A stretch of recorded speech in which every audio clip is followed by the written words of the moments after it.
السلام عليكم ورحمة الله تعالى وبركاته. الحمد لله رب العالمين. الحمد لله الذي هدانا لهذا وما كنا لنهتدي لولا أن هدانا الله، والصلاة والسلام على رسول الله صلى الله عليه وسلم وعلى آله وأصحابه والتابعين لهم بإحسان إلى يوم الدين. أما بعد.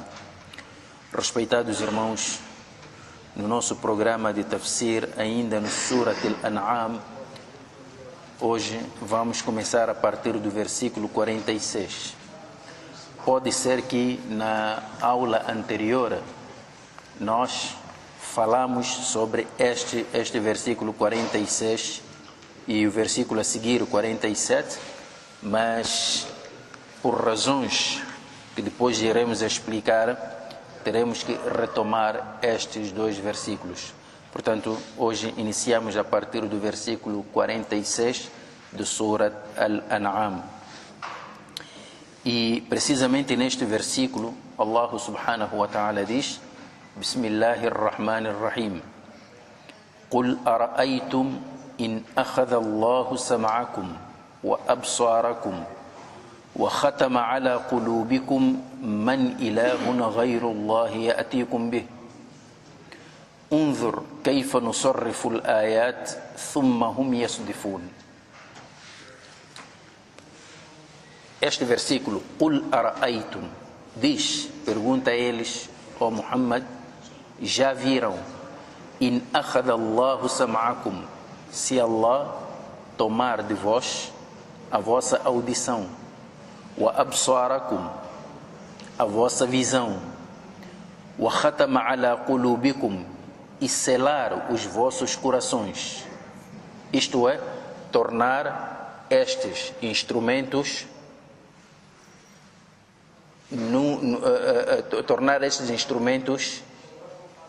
nulos, praticamente tornar os instrumentos em estado inoperacional.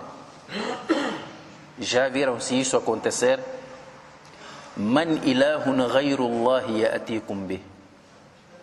Quem, além de Allah, ou haverá um outro Deus que vocês acham que poderá vos trazer de volta esses instrumentos? Na verdade, este versículo tem uma ligação muito forte com os versículos anteriores. E aqui o versículo fala no contexto da idolatria. Se por um lado o ser humano deixa Allah e vai adorar outras divindades ou coisas que ele considera o estatuto de divindade, adora pedras, adora espíritos, adora plantas, adora astros, adora qualquer coisa além de Allah, ele cria uma religião e coloca como Deus nessa religião aspectos da natureza. Então, aqui Allah subhanahu wa ta'ala, com a revelação do versículo 46, dialoga diretamente com a nossa natureza. Em algum momento o ser humano tem que refletir sobre isto, que estas coisas que nós temos, audição, visão, capacidade racional, não é? O coração, que foram criadas por Allah, é um facto. E que tal se Allah inutilizar estes instrumentos?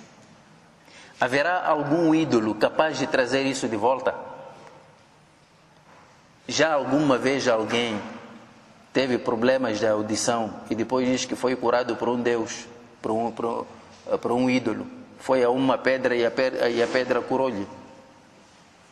Alguém teve problemas de cegueira e diz que quando foi pegar a campa do Sheikh fulano, de repente começou a ver.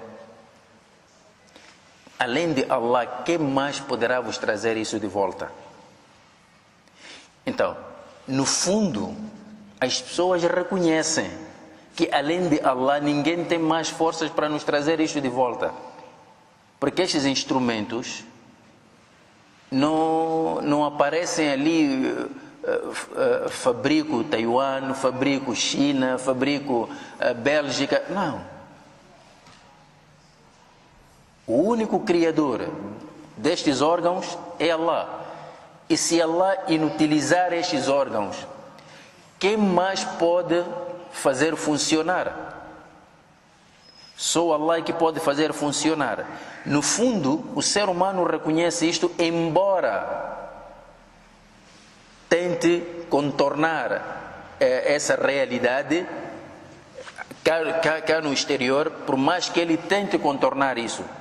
Mas quando senta sozinho, fecha os olhos, reflete profundamente sobre estas coisas, ele sabe perfeitamente que há uma força suprema que criou estes órgãos e essa forma suprema controla o funcionamento desses órgãos.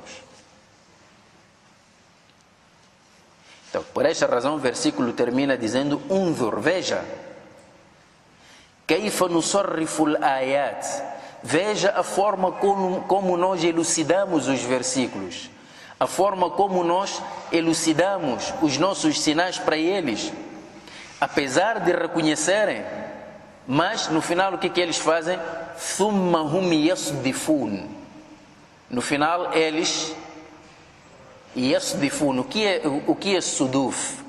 Suduf é uma doença que ataca o camelo. E os árabes conhecem muito bem essa doença. Normalmente um camelo com problemas de suduf, o que faz? Ele curva o pescoço para um lado, não consegue já virar. O pescoço fica curvo, pende para um lado. E isso acontece por doença. Então, aqui Allah subhanahu wa ta'ala compara estas pessoas que, por um lado, no fundo, reconhecem que isto que Allah está a dizer é verdade, mas, por outro lado, tentam contornar essa verdade, tentam contornar esse facto. É como se estivessem a curvar os seus pescoços como quem tenta negar algo inegável. Então Allah considera que eles também têm a mesma doença do camelo, suduf. É por isso que diz thumma hum yasdifun. Depois eles curvam os seus pescoços como quem foi atingido por esta doença que atinge os camelos.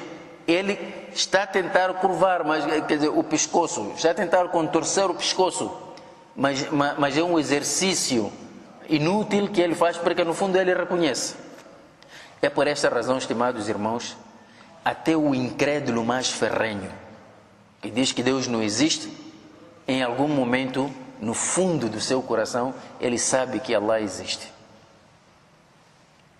É algo que não se pode negar.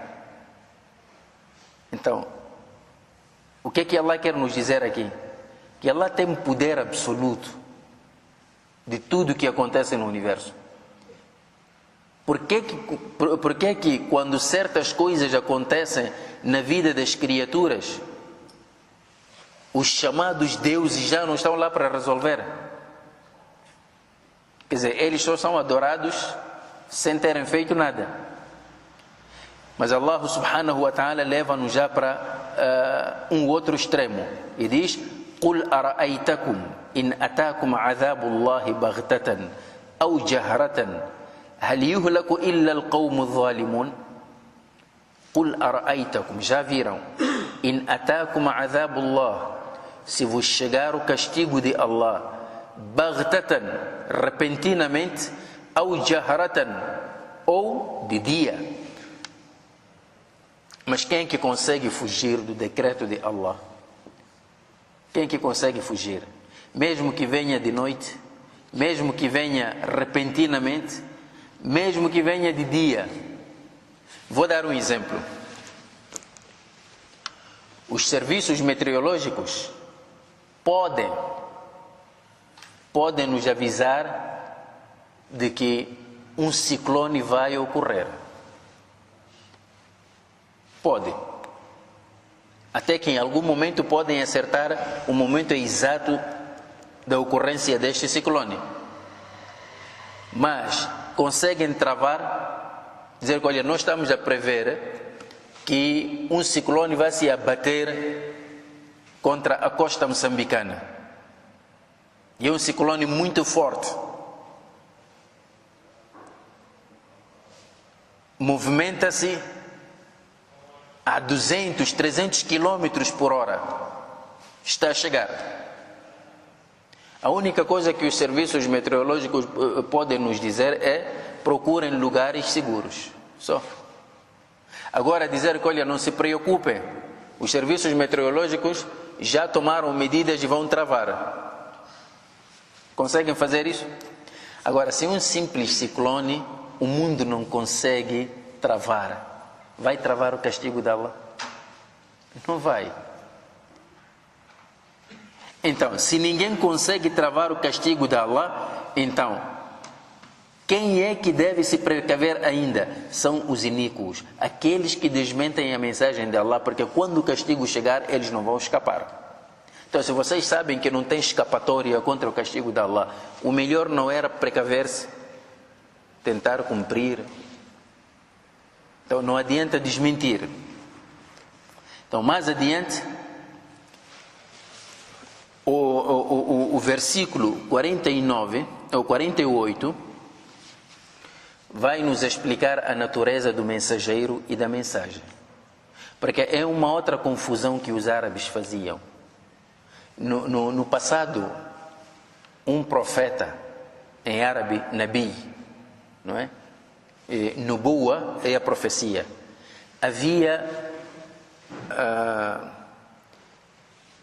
Havia muita coisa que se associava à profecia. Portanto, são mitos e lendas em torno da profecia. E em algum momento este profeta era confundido com magia e feitiçaria, os adivinhos. E muitas vezes o profeta funcionava assim. Quer dizer, quando nós vamos ver desde o tempo de Nuh para cá, não é? No povo de Israel também, vai ver que mesmo para o povo judeu, qual era a função de um profeta? Um profeta era aquele indivíduo que tinha que operar milagres e depois e as pessoas iam ter com ele para resolver os seus problemas do dia a dia. Olha, eu perdi meu camelo, explica-me onde é que está. E o profeta dizia que não, seu camelo está no lugar X, não é? Olha, eu perdi a minha algibeira lá em casa, já estou a procurar, não estou a encontrar. O profeta dizia, não, vai encontrar no sítio X. Quer dizer, em algum momento o profeta servia como serviços meteorológicos. Por exemplo, olha, daqui a pouco vai chover, saiam daí. Esta era a missão do profeta, e adivinhar. Então, isto já ficou tudo, criou-se uma confusão. É por essa razão que nessas épocas apareceram muitos profetas falsos. Quer dizer, ficou tão misturado, criou-se tanta confusão, que a linha divisória entre um profeta e um adivinho era tão tênue que muitas vezes um feiticeiro era confundido de profeta. E hoje conseguimos ver isso. Até há igrejas que são edificadas e cujos pastores apresentam-se como profetas. Mas quando vais ver o que é que eles fazem, é um trabalho de curandeirismo autêntico. E isso até afetou-nos, até a nós muçulmanos. Por exemplo, se nós olharmos para a zona costeira, né, sais de Inhambane a subir até o norte do país, por onde passaram as confrarias, a maior parte dos líderes espirituais das confrarias também tinham que ter algum poder mágico. Senão não era acreditado. Quer dizer, isto era como se fosse uma credencial. Quer dizer, um sheikh também tinha que ter essa capacidade de pelo menos ter um duá mágico. Quer dizer, não pode ser igual aos outros. Então, a partir daí, qualquer pessoa vai pedir duá a este sheikh, por acreditar que este tem uma relação especial com Allah, que lhe permite que só basta abrir a boca e pedir algo e imediatamente acontece. Então as pessoas vão para lá também pedir, se estão doentes vão para lá, não é? E até hoje, só agora que estamos a tentar desfazer este mito. É por isso que houve tempos em que se um sheikh dizia com ele, não, eu não sei fazer esse dua que queres, não tenho nenhum dua mágico, as pessoas ficavam pasmadas, mas afinal que tipo de sheikh és tu? Um sheikh que não consegue fazer dua, mas o seu pai tinha poderes. Estão a ver? É esta confusão que os árabes também acabaram criando em volta da profecia. Por esta razão, o Corão al-Karim, naquela altura, enquanto estava a ser revelado, tinha também como missão limpar a imagem do profeta, limpar o estatuto de um profeta. Então, vem-nos explicar que um profeta ou um mensageiro não é diferente dos outros seres humanos. Não é. É um ser humano igual a qualquer outro ser humano.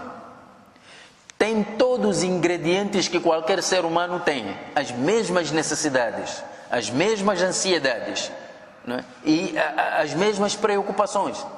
A única diferença é que este ser humano é escolhido por Allah. E Allah faz descer sobre ele a sua revelação e ele tem a missão de divulgar só. Não cabe a ele além disso. Um profeta é isto: recebe e transmite, divulga. Então, e estes profetas são enviados para admoestar, para alviçarar os crentes e admoestar ainda os que estão distraídos. Então aqui Allah subhanahu wa ta'ala diz: وَمَا نُرْسِلُ الْمُرْسَلِينَ إِلَّا مُبَشِّرِينَ وَمُنذِرِينَ. Nós não enviamos os mensageiros senão como alviçareiros e admoestadores. Só. Esta é a missão de um profeta, é a missão de um mensageiro. Agora, depois deste mensageiro divulgar, a batata quente está com as pessoas para as quais foi divulgada a mensagem. فَمَنْ آمَنَ وَأَصْلَحَ. Portanto, aquele que ouvir o mensageiro, crer, وَأَصْلَحَ, e praticar o bem em função da sua crença, فَلَا خَوْفٌ عَلَيْهِمْ وَلَا هُمْ يَحْزَنُونَ. Então, esses não serão alvos do temor, do medo, nem da tristeza. Não serão tribulados. وَالَّذِينَ كَذَّبُوا. Mas aqueles que ouvirem e negarem, كَذَّبُوا, desmentirem os nossos versículos, بِآيَاتِنَا يَمَسُّهُمُ الْعَذَابُ بِمَا كَانُوا يَفْسُقُونَ, serão atingidos pelo castigo por causa da sua iniquidade. Já viram, estimados irmãos, como o Corão al-Karim limpa a imagem do profeta? Ao mesmo tempo, limpa a imagem de qualquer álimo. Portanto, a missão do álimo não é para fazer milagres. Não é para fazer milagres. Sheikh, eu vim aqui, eu sempre tive desejo de ter gêmeos. Faz lá de uma para ter gêmeos. Então o Sheikh faz. Mas por mais que ele faça, oh Allah, dê a esta senhora gêmeos, isso depende de Allah, não depende do álimo. Allah não quer dar gêmeos. Ou não quer dar filho de vez. Então as pessoas caem no erro, dizem que olha, não, esses álimos agora já não têm imã forte. Antigamente os nossos sheikhs faziam um dua, aquilo era imediatamente. Não é? Era tiro e queda. Mas os álimos de hoje, como o dunya já mudou, não é? Então eles já quando fazem dua já não acontece nada. O problema não está no álimo, é a vontade de Allah que impera. Estimados irmãos, se o álimo tivesse esse poder, então estávamos bem, não é? Resolvíamos primeiro todos os nossos problemas, depois também resolvíamos os problemas do Jamaat. Mas como podem ver, as nossas mesquitas precisam do apoio do próprio Jamaat, até para pagar água, para pagar energia, tudo isso. Não era mais fácil a direção só ir ter com o álimo, está aqui fatura de energia, e ele faz um dua, logo paga-se. Seria muito bom, né? Mas a verdade é que o álimo, essa não é a função dele, não é a sua missão. pessoas têm dores de barriga, depois vamos que não, tens que ir para o hospital. Não, mas o hospital não acusou nada, é por isso que vim ter aqui consigo. Se o hospital não acusou, eu é que vou acusar. O hospital que tem equipamento não viu nada. Eu vou, como é que eu hei de ver? Então mais adiante Allah subhanahu wa ta'ala diz: Qul, ó Muhammad, responda-lhes. Porque os árabes iam ter, os Quraishitas iam ter com o Nabi alayhi salatu wasalam e pediram tanta coisa ao Nabi. Há vezes que foram pedir ao Nabi alayhi salatu wasalam para transformar os dois montes de Safa e Marwa em Meca, transformar aquilo, converter em ouro. Pediram isso ao Nabi, para eles poderem acreditar que realmente ele é mensageiro de Allah. Outras vezes já não era para transformar em ouro, era para ele, através de um milagre, remover os dois montes de Safa e Marwa e naquela zona nascer um oásis, né? Terra fértil, para eles poderem cultivar. Outra vez disseram que não, peça para que Allah mande um livro do céu a descer sobre ti e nós já vermos. Outra vez pediram que não, peça Allah para enviar um anjo, nós queremos ver um anjo como teu companheiro, para confirmar que você é mensageiro de Allah subhanahu wa ta'ala. Então o Nabi foi orientado a dizer o seguinte: Qul, diz, La aqulu lakum indi khaza'inullah. Eu não vos digo que tenho os tesouros de Allah. Não tenho as chaves dos tesouros de Allah. Então não me peçam riquezas. A única riqueza que eu vos dou é esta riqueza espiritual. Agora, a riqueza material, não tenho como vos dar isso. Portanto, estimados irmãos, não se deixem enganar. Há pessoas que vão ter com curandeiros. Diz que ouvimos falar de um sheikh aí terrível. Ele só escreve uma coisa aí que nem se entende na palma da tua mão. Então você basta ir cumprimentar qualquer empresário. Você volta com dólares. Não, é mentira isso. Não existe. Não há esse doa. Então, se o Nabi está a dizer que eu não possuo os tesouros de Allah, tesouros de Allah pertencem a Allah, Ele dá a quem quer. Então, eu não tenho as chaves do tesouro de Allah. Wala a'lamul ghaib, nem vos digo que eu conheço o oculto. O que vai acontecer amanhã eu não sei. Nem sei o que é que vai acontecer comigo. Como é que vou saber o que vai acontecer convosco? É por essa razão, estimados irmãos, conta-se que havia um rei que ele tinha de tudo mesmo, nada lhe faltava, estava sempre, então não tinha preocupações. Então a obesidade começou a tomar conta dele, e ele, preocupado, começou a chamar os médicos do seu reino, médico atrás de médico, para ver se poderia diminuir a gordura. Cada médico dava-lhe uma fórmula de dieta e não resultava.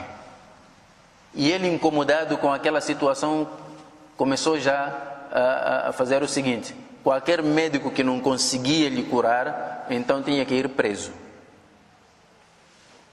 Era condenado logo à morte. E assim os médicos começam a morrer.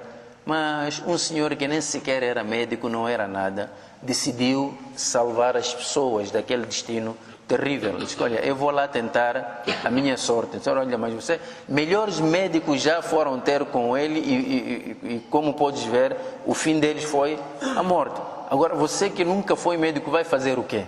Diz que não, assim, só tentar, porque também não podemos continuar com esta situação. Então lá ele finalmente foi e apresentou-se ao rei. Disse ao rei: eu não sou médico, mas eu lido com astros. Eles me dizem que vai acontecer e eu informo as pessoas. E eu conheço muito bem a solução para o seu problema. O rei disse: olha, viste o destino dos outros e eu não te chamei, tu vieste de livre vontade. Tens certeza que queres avançar? Diz que sim, tenho. Eu posso curar o senhor. Está bem, mas como? Então lá ele criou ali um cenário que fez acreditar o rei de que ele realmente conhecia o que estava a fazer.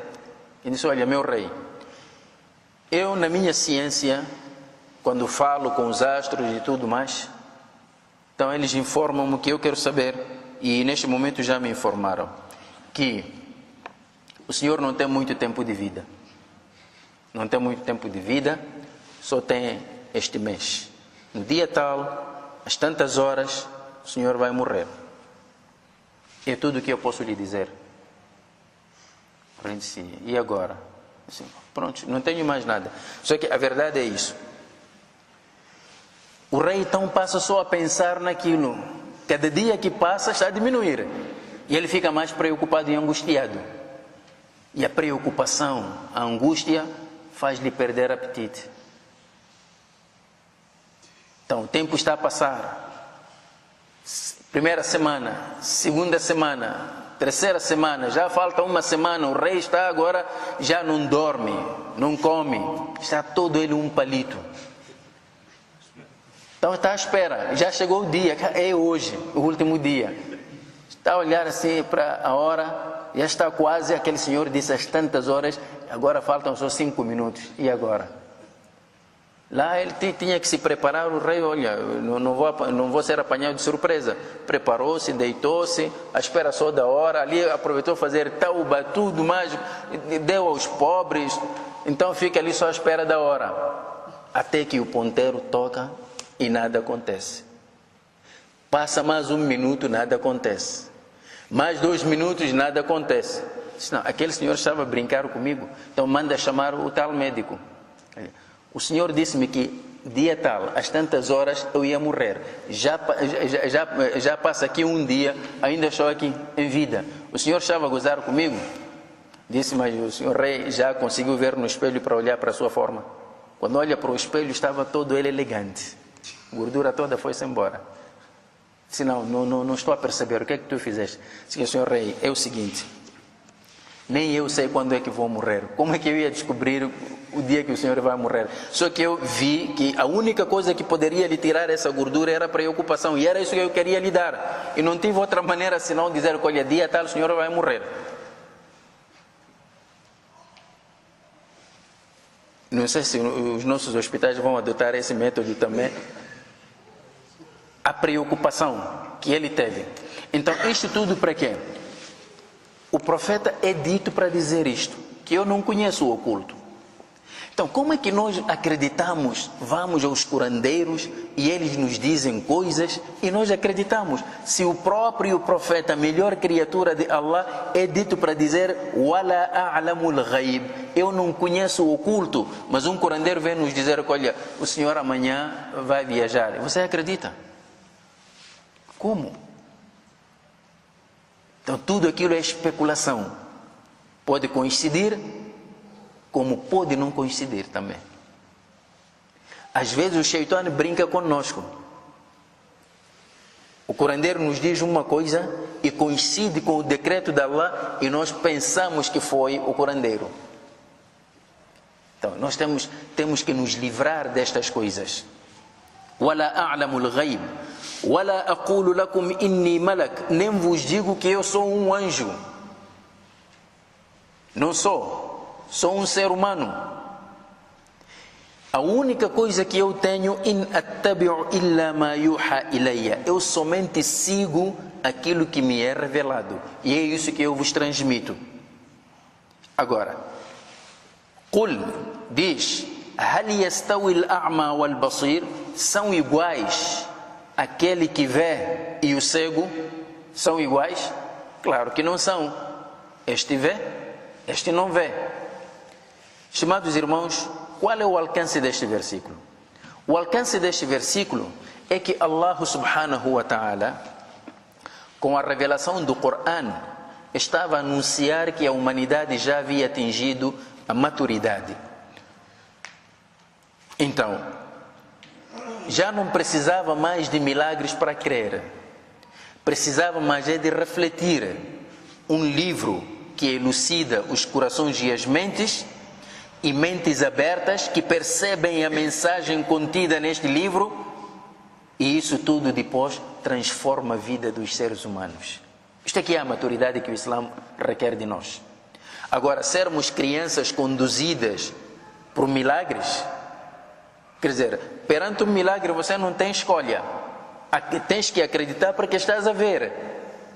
Agora, um livro que apela à nossa consciência, que apela à nossa capacidade racional, para nós refletirmos, pensarmos, muita gente não quer, não gosta disso, quer sempre coisas milagrosas. Mesmo para o imã, Allah subhanahu wa ta'ala espalhou neste vasto universo sinais que indicam a sua existência, que indicam o seu vasto conhecimento, que indicam a orientação que Ele quer de nós. Mas nós deixamos tudo isso e queremos coisas obscuras. O que é que nós queremos mais? Reparem quando o Nabi alayhi salatu wassalam diz num hadith: "La yabulanna ahadukum fil ma'i rakid, thumma yaghtasilu minhu." Nenhum de vós deve urinar em águas paradas e depois banhar-se nessa água. Precisa de milagre isto? Nós estamos a falar de um homem iletrado que nos deu este ensinamento há 1500 anos atrás, antes da Organização Mundial de Saúde. Estava a nos dizer isto para não urinarmos em águas paradas, muito menos tomarmos banho nessas águas. Para quê? Para evitar doenças. Mas nós queremos um milagre para podermos seguir estas orientações? Não, as pessoas querem mais milagre. Então, é assim que o Islã apela à nossa consciência. Reparem, tudo que o Islã faz, tudo que o Islã nos ensina, tem lógica. É só pensar. E é por essa razão que o Corão está repleto de versículos que sempre terminam. Por exemplo, aqui vem afalá tatafaktarun, não raciocinam. Afalá ta'aqilun, não raciocinam, não pensam. Nisto há sinais para os sensatos. Agora, onde é que está a nossa sensatez? Por que é que nós não usamos a nossa mente para pensar? O Islã, quando proíbe tudo quanto é prejudicial, vejam o que é que Allah diz. Diz acerca do Nabi alayhi salatu wassalam: "Yuhillu lahum at-tayyibat wa yuharrimu alayhim al-khaba'ith." Este mensageiro veio com a missão de tornar lícito tudo quanto é bom aos seres humanos e tornar ilícito tudo quanto é prejudicial. Então tu tens aqui deste lado as coisas lícitas, que são boas, e as coisas ilícitas, que não são boas, que são prejudiciais. Allah dá-nos esta balança.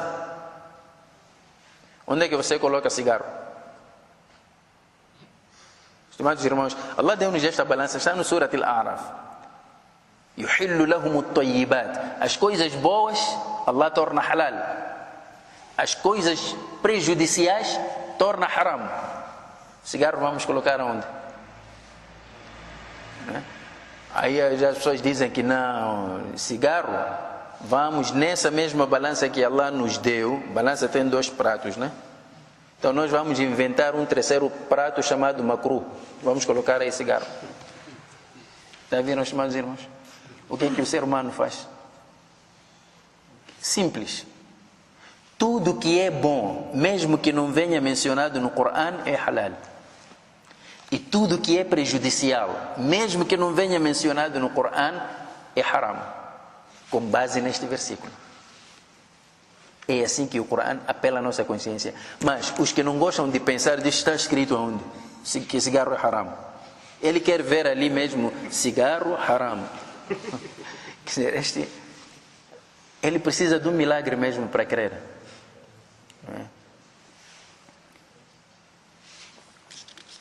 Então, é por essa razão que o final do versículo diz: "Qul hal yastawi al-a'ma wal-basir?" Diz, são iguais? Quer dizer, aquele que não segue as orientações de Allah, usando a sua mente, usando a sua capacidade racional, é como se fosse um cego. Não vê. Ele só percebe aquilo que ele sente. Só. Aquilo que mexe com o seu sentimento. É por essa razão, estimados irmãos, mesmo as palestras que nos obrigam a pensar, para nós não são palestras. É pouca gente que vem.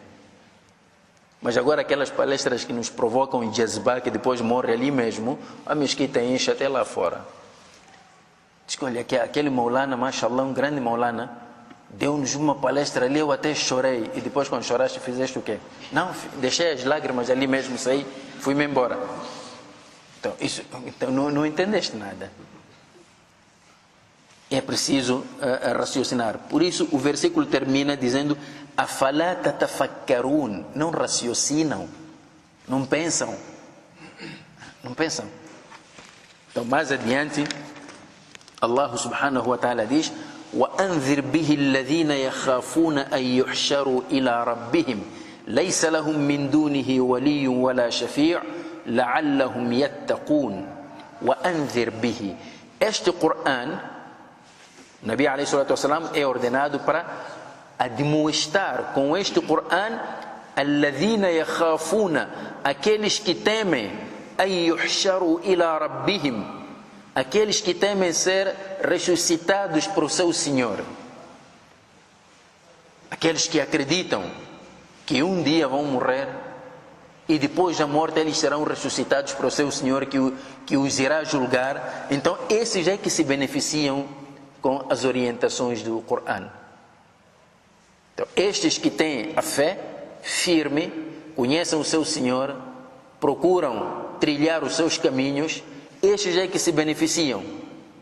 Laysa lahum min dunihi wali, são aqueles que sabem que além do seu Criador não terão nenhum outro protetor. Wala shafi', nem intercessor. La'allahum yattaqun, para que possam temer. Portanto, o Coran está aqui. Aqueles que acreditam em Allah beneficiam-se deste Coran.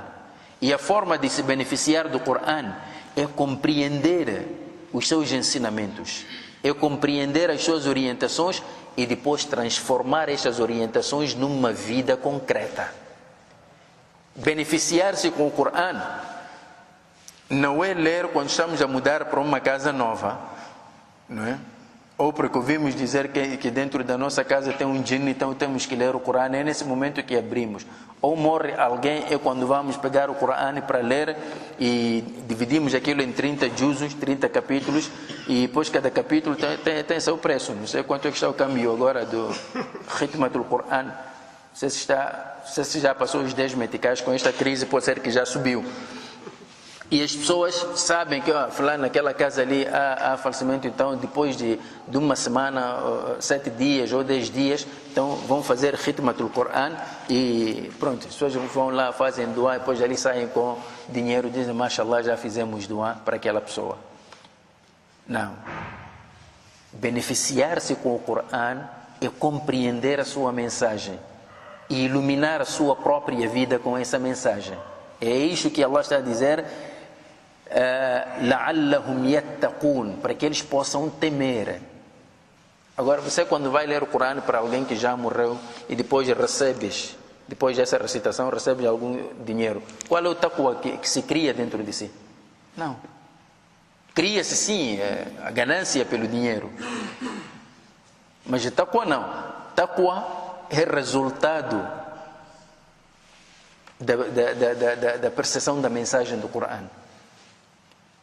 E depois os árabes iam ter com o Nabi alayhi salatu wassalam, e isto aconteceu mesmo no tempo do Nabi alayhi salatu wassalam. Uma delegação de Quraysh foi ter com o Nabi alayhi salatu wassalam e ele estava sentado com alguns dos seus companheiros, e na sua maioria eram pessoas sem posses, pessoas pobres, como se diz, pessoas ínfimas. Não eram pessoas com um status, não eram da socialite, é assim. Então, como Bilal, Suhaib, Al-Khabbab ibn al-Arat e mais outros, eram muçulmanos pobres. A única riqueza que tinham era aquele imã que eles tinham. Então, esta delegação de Quraysh foi ter com o Nabi alayhi salatu wassalam e disse, Ya Muhammad, nós queremos sentar aqui contigo para escutarmos o Coran e falarmos do Islã, mas não podemos sentar com estes pobres. o nosso estatuto não nos permite sentarmos com pessoas como Bilal, como Khabbab ibn al-Arat, como Suhaib. Então manda lá embora essa gente, ou façam uma coisa, arranja um dia para nós e um dia para eles. Não podemos sentar assim juntos. Temos medo de sermos contaminados com a pobreza deles. Então nós não queremos isso. Mas porque o Nabi alayhi salatu wassalam sabia que aqueles eram os cabecilhas das suas tribos, quem sabe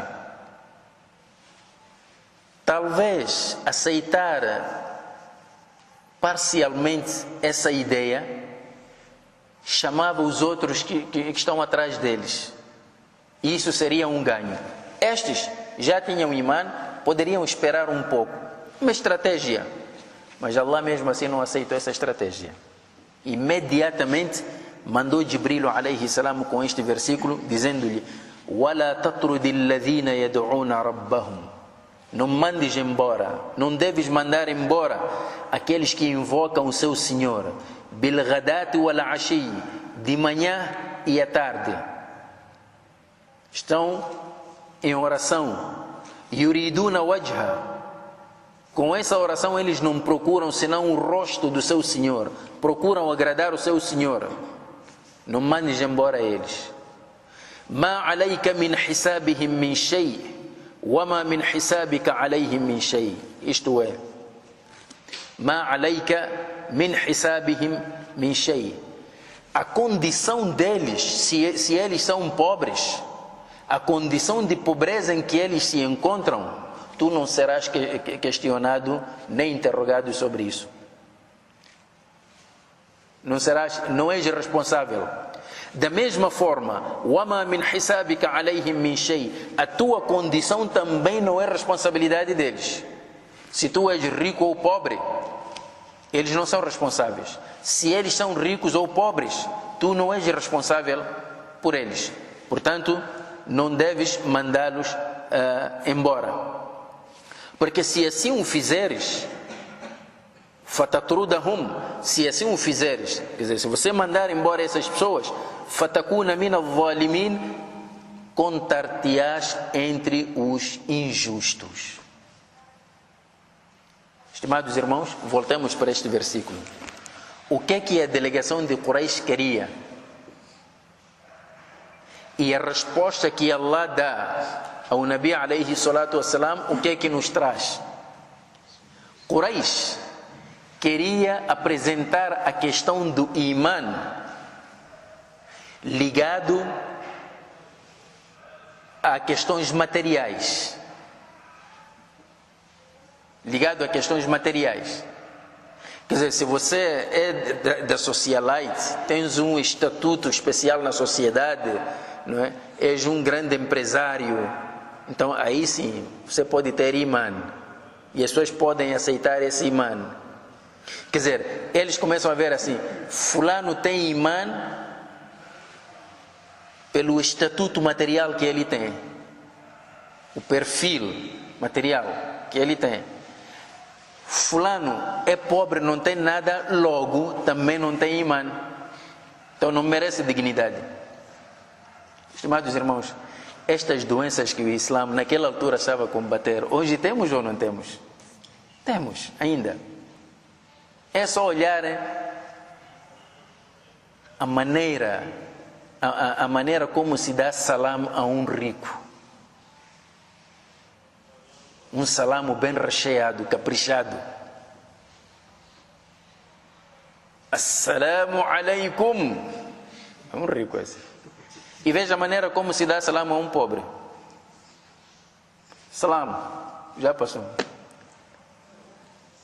Nem assalamu alaikum já se resumiu, parece uma mensagem de telemóvel. Salam, acabou. Então, nós olhamos exatamente, avaliamos as pessoas em função daquilo que elas têm. Fulano está bem vestido, vem num alto carro, tem um alto celular, mashallah, trabalha naquela empresa, um diretor, não sei o que. Toda a gente corre para lá, até quando entra no masjid, abre espaço. para sentar. Mas já a um pobre já não se faz isso. Então, o que Allah não quer é que as pessoas, é que o imã seja transformado nisto. Não é? Allah não quer isso. Perante Allah, a dignidade depende do imã e da proximidade que a pessoa tem com seu Criador. E esta proximidade cria-se através do temor. Inna akramakum indallahi atqakum. O mais honrado entre vós perante Allah é o mais temente. Só. Allah quer que a dignidade de uma pessoa seja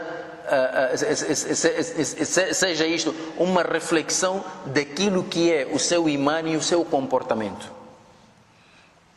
Não aquilo que a pessoa tem. Então é por esta razão que Allah ensina o seu Nabi que, olha, não deves mandar embora esses, porque esses são muito mais importantes perante Allah do que essa delegação que te chegou. Porque esses, veja só as qualidades. Não disse que, olha, não deves mandar embora eles porque são mais ricos ou são mais bonitos. Não. Diz que não deves mandar embora quem? Alladhina yad'una rabbahum, aqueles que invocam o nome do seu Senhor de manhã e à tarde, praticam as orações. Yuriduna wajha, praticam as orações somente para a procura da satisfação de Allah, procuram o rosto de Allah. Portanto, se são pobres ou ricos, isso não tem nada a ver. Perante Allah, isso não tem relevância. Porque a riqueza, qualquer um pode apanhar. Pode ser rico. Até o próprio Shaitã também pode. Mas não é isso que confere dignidade a uma pessoa. Apesar de que para nós, confere dignidade. É por isso que quando a pessoa não tem, sente-se todo ele humilhado, coitado. Não é? E talvez seja por essa razão que o Islã negou a palavra esmola. Nunca vão encontrar no vocabulário islâmico a palavra, o correspondente da palavra esmola. Esmola não existe. Mas em algum momento da nossa história nós consideramos o sadaqa ou zakat por esmola. Enquanto não existe. Allah chamou sadaqa de direito. Um direito do pobre. Primeiro diz que, olha, os bens que tu tens não te pertencem. O proprietário desses bens é Allah. Você só tem a missão de guardar. Só. Allah confiou-te. Então, quando chega um servo de Allah e tem direito nesses bens, tens que tirar para dar. Allah considerou isso um direito. Esmola não é direito. Esmola depende da vontade de quem tira. Mas já no zakat não é assim. Por isso o zakat tem o zakat obrigatório. Tanto que no Islã, por exemplo, neste quarteirão aqui, se alguém morrer de fome, os muçulmanos que vivem neste quarteirão aqui perante Allah são culpados. Por que aquele morreu de fome no vosso seio?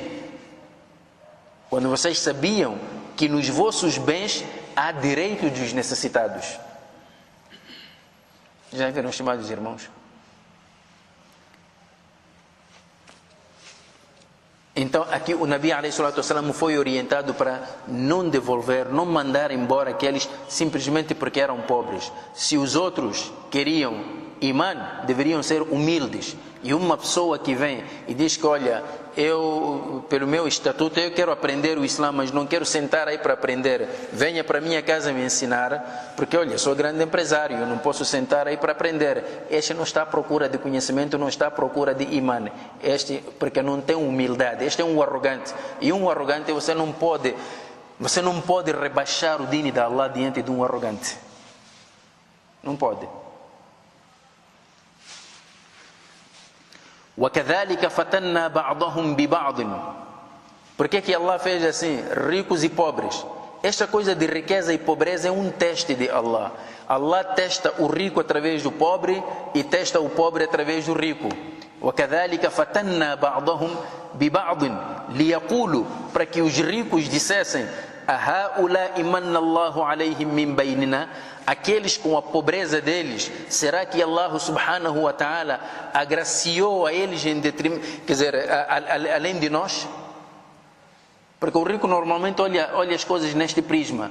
Escolha, não, a riqueza que eu tenho é porque eu tenho algum privilégio perante Allah. Então, será que aquele pobre descobriu aquilo que eu não consegui descobrir? É que se este imã, este dini, se fosse verdadeiro, eu seria o primeiro a descobrir antes do pobre.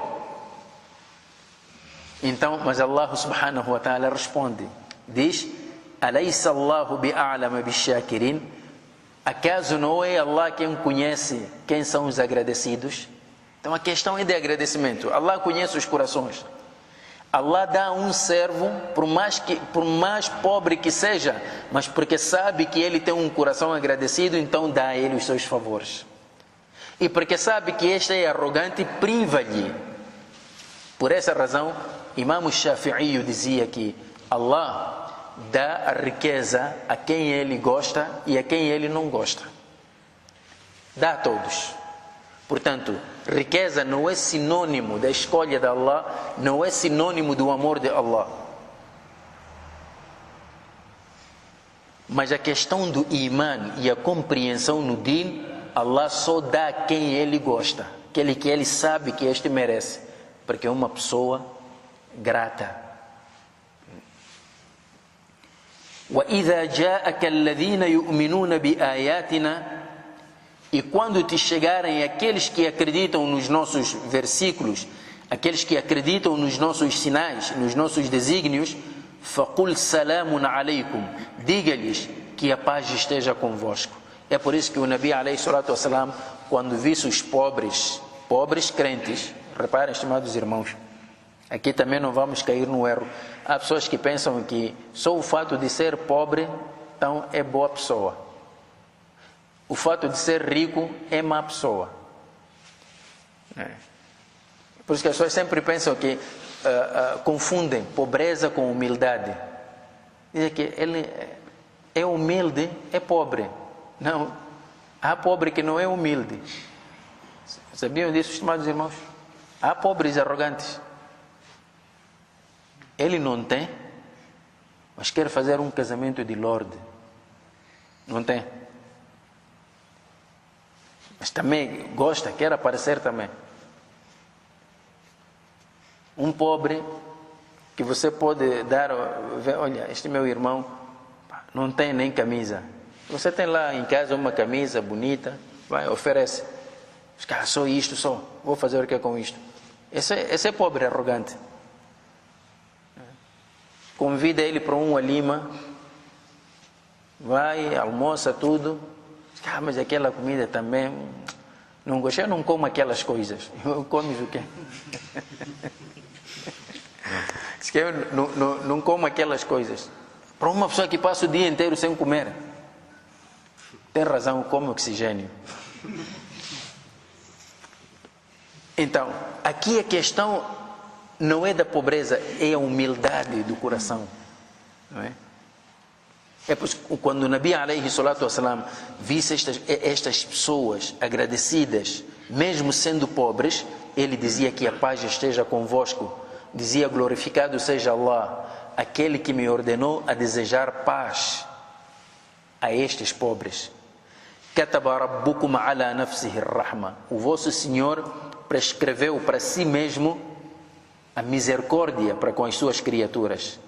Annahu, que man amila minkum su'an bijahalatin, que aquele que dentre vós cometer um erro, um delito por ignorância, cometeu uma falha por ignorância, thumma taba min ba'dihi, mas depois dessa falha ele voltou contrito ao seu Senhor, arrependeu-se, wa aslaha, e praticou boas ações, fa annahu ghafurur rahim, saiba que Allah subhanahu wa ta'ala é indulgente, misericordiosíssimo. Qual é a condição aqui? Cometeu a falha por ignorância, como ser humano, não sabia, mas depois de saber, arrependeu-se e no lugar da má ação que praticou uma outra boa ação para apagar aquela má ação.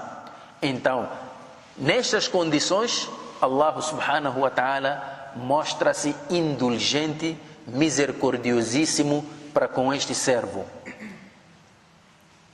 E desta forma, Allah subhanahu wa ta'ala diz: وَكَذَلِكَ نُفَصِّلُ الْآيَاتِ. Desta forma nós detalhamos os versículos.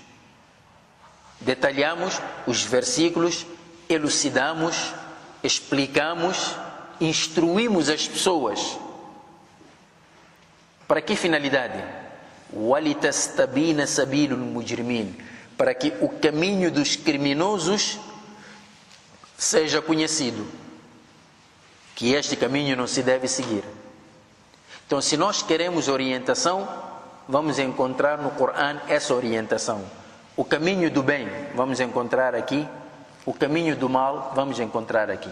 Como podem ver, o Nabi alayhi salatu wassalam, num hadith, dizia assim: Inna Allah la yanzur ila suwarikum wala ila ajsadikum, walakin yanzur ila qulubikum wa a'malikum. Allah subhanahu wa ta'ala não olha para as vossas formas, os vossos formatos, as vossas configurações, nem olha para os vossos corpos, que este é elegante, este não sei o que é. Não olha para essas coisas. A vossa roupa, os vossos bens, os vossos filhos, Allah não olha para essas coisas. Walakin, mas yanzur ila qulubikum wa a'malikum. Ele olha e aprecia os vossos corações, isto é, o conteúdo dos vossos corações, o vosso imã e as vossas ações. Portanto, não há lista que diz que, olha, fulano, fulano, fulano são prediletos de Allah. Fulano, fulano, fulano, estes não merecem a misericórdia de Allah. Não há nomes, simplesmente há qualidades. E qualquer um de nós pode adquirir essas qualidades. Allah deu-nos essas capacidades para adquirirmos essas qualidades.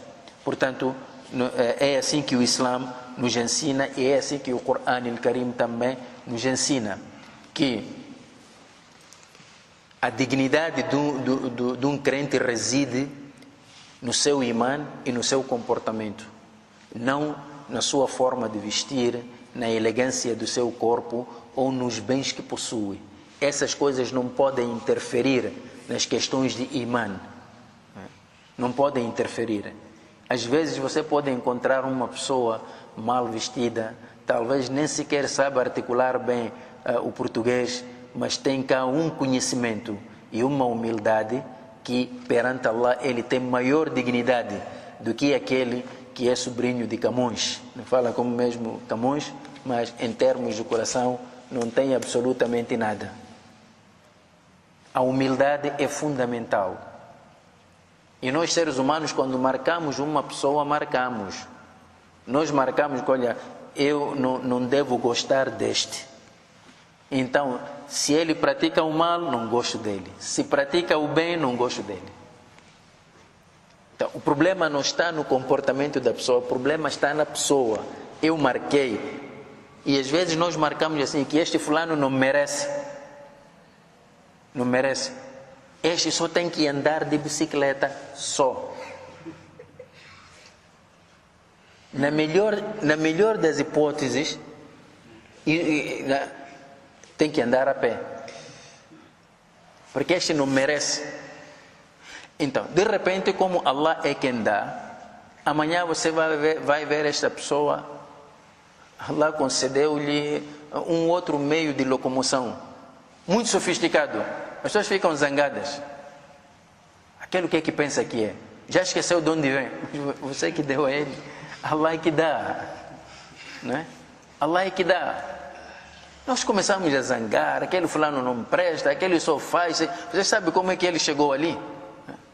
Mas onde é que você entra em tudo isso? Porque nós marcamos a pessoa. Mas o Islã não marca a pessoa. Não marca pessoas. Desmo a pessoa até pode ser a pessoa mais perversa. No dia que se arrepender e mostrar-se arrependido para Allah, cultivar o imã, praticar boas ações, esta pessoa vai se transformar num predileto de Allah. E foi assim que aconteceu no Islã. Foi assim. Vejam que até Umar ibn al-Khattab, quando se encontrou com um homem que assassinou seu irmão, Zayd ibn al-Khattab, este homem chamava-se Wahshi, o homem que matou Hamza. O homem que matou Hamza. Não, Wahshi matou Hamza, o tio do Nabi alayhi salatu wassalam. Mas um outro homem que havia assassinado o irmão de Umar ibn al-Khattab. Mas mais tarde ele abraçou o Islã. E como qualquer muçulmano tinha seus direitos no erário público. E enquanto Umar estava a distribuir, este homem apareceu para levar a sua parte. Umar olhou para ele e disse: Inni la uhibbuk, eu não gosto de ti. É o sentimento que falou. Mataste meu irmão, mas mesmo assim, simplesmente não passou de uma palavra só. Não gosto de ti. Se fôssemos nós já teríamos armado ciladas, até para matar. Mas ele não.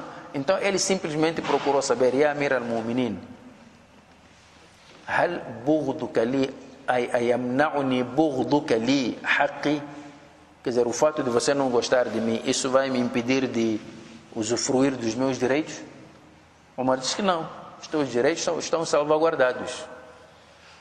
Então pronto, se a situação é essa, já não me importo se gostas, não gostas de mim, isso é problema seu. Innama yabki ala al-hubb an-nisa, só as mulheres é que choram por amor. Agora, se você gosta de mim, não gosta, onde é que eu entro aí? Basta só dar o meu direito. Vejam, justiça. Omar tem sentimentos, mas por outro lado também tem o princípio de justiça. E ele não permite que os seus sentimentos interfiram na questão da justiça. Mas os nossos sentimentos interferem muitas vezes. Quando nós não gostamos de alguém, mesmo fazendo coisa boa, não aceitamos. Desvalorizamos aquela ação, porque foi fulano que fez. E é esse fulano do qual nós não gostamos. Então, os nossos sentimentos muitas vezes interferem. Depois começamos, aquele está a se fazer o quê? Os pais deles eram pobres. Eu conheci os pais daquele. Eram pobres, sabem que vinham pedir a minha casa. Agora ele está a se fazer aqui hoje. Está bem, se os pais foram pobres, ele então tem que continuar também pobre. Quer dizer, isto é um selo. Não é? Isto é um selo. E ele não pode mudar de vida, porque os pais foram pobres. Não, estimados irmãos, nós não podemos pensar dessa maneira. É por essa razão que, depois do Iman em Allah, o ato mais importante é limparmos os nossos corações. E uma das crises que nós estamos a sofrer nestes últimos tempos não é a crise das dívidas ocultas, estimados irmãos. É a crise da escuridão dos nossos corações. Dentro dos nossos corações há uma grande escuridão que não nos permite ver as maravilhas que Allah criou neste mundo. Não nos permite. Então, o grande desafio, o grande jihad que nós temos é limparmos os nossos corações primeiro. E Iman, estimados irmãos, não pode resplandecer ou desenvolver num coração sujo, cheio de malícias, cheio de arrogância, vaidade, invejas. Imã não pode florescer nesse tipo de coração. A pessoa sempre vai cantar o imã, sim, tenho fé, mas a fé não vai resplandecer num coração. Limpa primeiro o seu coração e aí o imã vai poder desenvolver. E você, quando tem imã, um imã que brilha, você não tem problemas com ninguém, só tens problemas com o mal. Repara, só tens problemas com o mal. Vejam, o Nabi alayhi salatu wassalam foi maltratado, seus companheiros foram mortos, anos e anos. Foi tirado da sua terra natal, perdeu tudo o que tinha. Mas depois de conquistar a cidade de Meca, de repente ele viu-se perante aqueles árabes que outrora o maltrataram. E ele estava ali, tinha todo o poder, era só mandar os seus companheiros: olha, matem estes aqui. Imediatamente eles eram mortos. O que é que o Nabi fez? Simplesmente perguntou-lhes: ma tarawna anni fa'ilun bikum. O que vocês agora pensam que eu vou vos fazer? Todos eles responderam: akhun karimun wa ibnu akhin karim. Um irmão generoso, filho de um irmão generoso. Então, o que o Nabi respondeu? Disse: idhabu fa antum tulaqa. Ides, vós sois os libertos. Vão lá. Não houve vinganças nem nada. Tudo que ele queria é só que eles conhecessem o caminho. Quando abraçaram o Islã, todos eles foram irmãos. Já viram, estimados irmãos? É assim que o Corão educava os primeiros companheiros do Nabi alayhi salatu wassalam. E é por essa razão que eles tiveram as vitórias que tiveram no mundo. Porque eles não transportaram, quer dizer, não exportaram para o mundo riquezas materiais. Exportaram para o mundo valores morais. E isso é que permitiu com que eles deixassem uma civilização sem precedentes. Valores. E uma nação, uma civilização, constrói-se através dos valores morais. Quer dizer, num país você pode ter até prédios de arranha-céus, tudo já de vidro, não é? Carros por todo lado, riqueza, cidades que brilham, todos os dias estão a limpar. Se quiser até ter estradas de vidro, isso não é desenvolvimento, não é civilização, não. Os bens materiais não constroem uma nação, mas são os valores morais. E são esses valores que hoje nós desprezamos. Desprezamos porque queremos desenvolver a vida. Vejam, temos de tudo hoje. Nós nunca vivemos tão desenvolvidos quanto estamos hoje, em termos materiais. Se compararmos a uns 30, 40, 50 anos atrás. O que temos hoje? Hoje temos de tudo. Até as nossas crianças brincam com tudo, areia, onde o que é tudo, mas no tablet. Ele sentado no quarto está ali a brincar, tem de tudo. As crianças nunca viveram tão bem como hoje. Tem de tudo, melhores escolas, tem lanche, tem de tudo, até escolhem. Não, quero comprar naquele supermercado. Não gostei deste produto, vamos comprar em El Sprit. Ou vamos comprar aqui Comate Porto. Nós não tínhamos esses privilégios, né? Não tínhamos. Até lembro-me que os melhores calçados que nós tínhamos naquela altura, aquilo era de luxo mesmo, vinha da RDA, né? Havia uma sapatilha chamada RDA. Por que aquilo era luxo? Porque a maioria que não tinha possibilidade de encontrar essas sapatilhas, esses que vinham da RDA, cortavam o pneu, faziam sandálias. Hoje, você diz isso a uma criança, não acredita, até vai se rir. Tem de tudo. Mas, entretanto, quando comparamos em termos de vida, hoje os mais velhos que me desmintam, talvez hoje cada um onde está diz: olha, que saudades do tempo dos meus pais. Mas nesse tempo vocês não tinham nada. Não era aquela altura que comíamos aquilo, se não fosse eu, o repolho. Chamava-se assim, se não fosse eu. Porque todo lado só via-se repolho e carapau. Mas era luxo também, não era qualquer pessoa que comia isso. Houve tempos aqui neste país em que as pessoas, até para tomar chá, acompanhavam com rebuçado, não havia açúcar. Não é? E foi nessa altura que até algumas pessoas foram presas por causa do açúcar. Sabiam disso, que as pessoas foram presas por causa do açúcar? Aquilo, à noite, era assim as escondidas, as pessoas vinham, olha, lá em casa tem açúcar. Depois tinham os candongueiros do açúcar. E nessa altura, na zona de Nacala, veio um navio e um senhor conseguiu tirar aquilo, o açúcar, e ia vendendo. E sabe, algumas pessoas sabem o que é que faziam lá? Levavam um saquito, punha areia até metade do saco, depois aqui em cima punha pouco açúcar.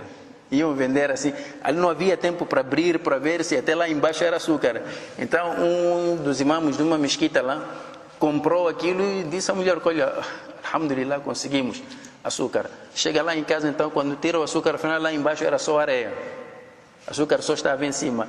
E ele, zangado, vai para a mesquita em plena sexta-feira e começa a dar palestra. Estava a ver esta gente, hoje o mundo mudou, as coisas mudaram. É isso que o Corão estava a dizer. Watara nasa sukara, estava se referindo ao primeiro versículo do Surat al-Hajj. Diz, Watara nasa sukara, você pensa que é açúcar, wa ma hum bisukara, enquanto não é açúcar. Estão a ver? Quer dizer, as pessoas passaram por estas dificuldades, mas tinham valores morais. E hoje temos de tudo, mas perdemos os valores morais. E a nossa vida se degradou mais do que o tempo dos nossos avós. Jazakumullahu khairan. Wassalamu alaikum wa rahmatullahi ta'ala wa barakatuh.